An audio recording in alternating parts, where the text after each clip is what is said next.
السلام عليكم ورحمة الله. معكم فيديو جديد شرح دولة السعودية.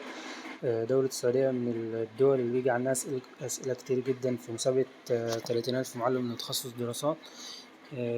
الملف ده أنا حاولت ألخصه، يعني هو كان موجود 300 صفحة، حاولت ألخصه في كام ورقة كده، أتمنى إن هو يفيدكم يعني. دولة السعودية من الدول المهمة، ولو حبينا كده نتكلم عنها بصفة عامة، لأن السعودية هي تاني أكبر دولة عربية من حيث المساحة بعد الجزائر، وتالت أكبر دولة إسلامية من حيث المساحة.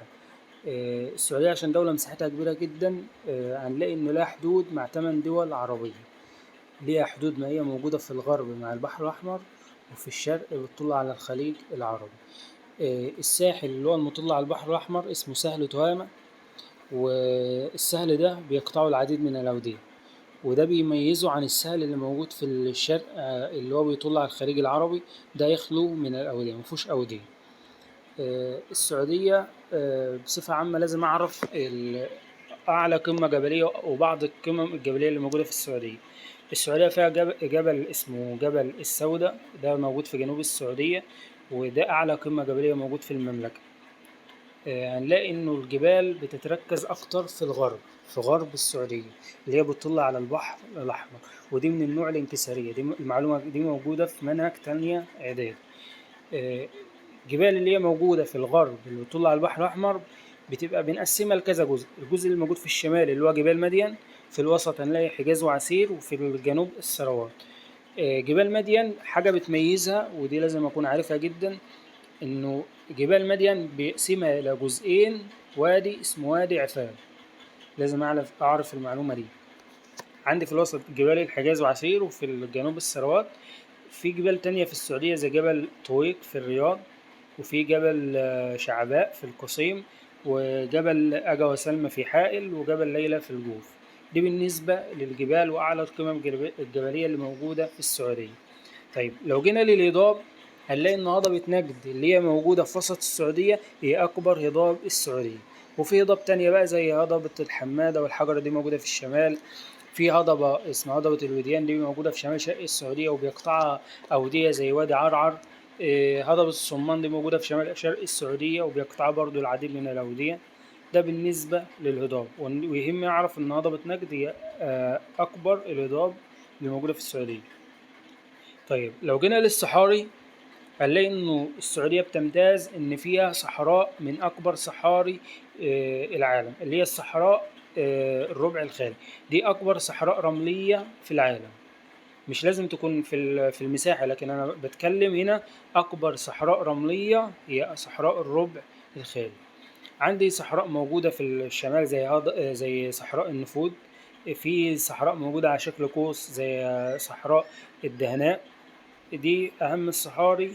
وهنا برضو أهم الهضاب موجودة هنا إيه، لو حابين تذاكروها بشكل إيه مفصل أكتر يعني. طيب لو جينا للأودية، ودي من الحاجات اللي بيجي عنها أسئلة كتير،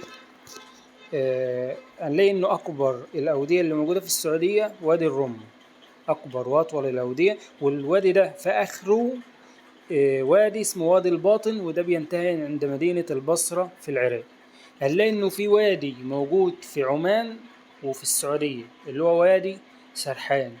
في أودية تانية بقى كتير زي وادي بيشة، وادي الدواسر، في وادي عرعر ده موجود في شمال شرق السعودية، في وادي فاطمة ده موجود عند مكة المكرمة.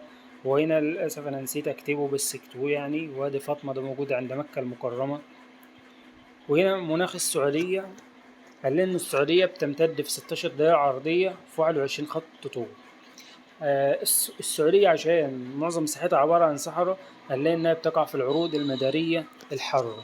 وهنا جايب لي أهم الأقاليم اللي موجودة في السعودية، موجود هنا كتلخيص، وموجود هنا برضو من الكتاب اللي حابب برضو يذاكر. وهنلاقي مناخ السعودية بصفة عامة مناخ جاف طوال السنة، وبيقطع مدينة السعودية مدار السرطان من المنتصف.